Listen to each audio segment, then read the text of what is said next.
Ito naman Baliwag. Baliwag, Bulacan. Ayan, marami sila mga tsinelas. Oh, look at the slippers. They're so interesting, ha? Pakita natin ang... Look at those slippers. There. Kumusta po kayo? Mayor, paliwanag po ninyo itong mukhang naggagandahang mga tsinelas. Alam mo, itong dala namin na to galing sa Baliwag, puro handmade ito. Puro ginawa sa kamay at dinala namin dito para ma-promote namin, para matulungan namin yung produkto. Na makikita mo naman, puro world class naman yung aming mga produkto na dala. Actually, marami yan, pero naubos na. Tsaka tikman niyo yung putong pakwan namin, napakasarap. Bakit po? Espesyal sa Baliwag? Oo. Pakitikman. Ano po itong sombrero na to? Parang sa kamay din ito. Puro handmade ditong kanata. Tapos, ano pa ang gawa doon? Mga sombrero? Yung mga pang-araw-araw.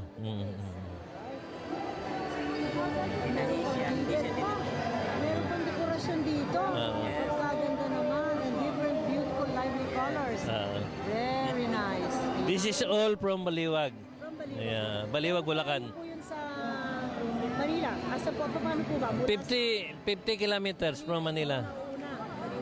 Baliwag. Baliwag, alam mo kasi ang Bulacan ay boundary ng border ng Manila at saka ng Bulacan. So very near kami sa Manila. Maligayang kamustahan po sa inyo, Mayor. Sige, Sana po ubusin ang gusto lahat. Picture ko lang po. Ngayon. Thank you so much. Mayara.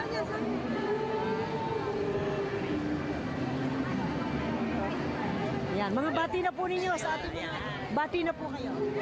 Sa lahat ng mga nandito ngayon sa United States na mga Pilipino, andito kami ngayon para i-promote ang aming produkto na lahat ay halos handmade o gawa sa kamay at hindi kayo magsisisi kung makikita ninyo to sapagkat ito ay pwedeng i-compete sa lahat ng lugar sapagkat ito masasabi na rin nating world class ito.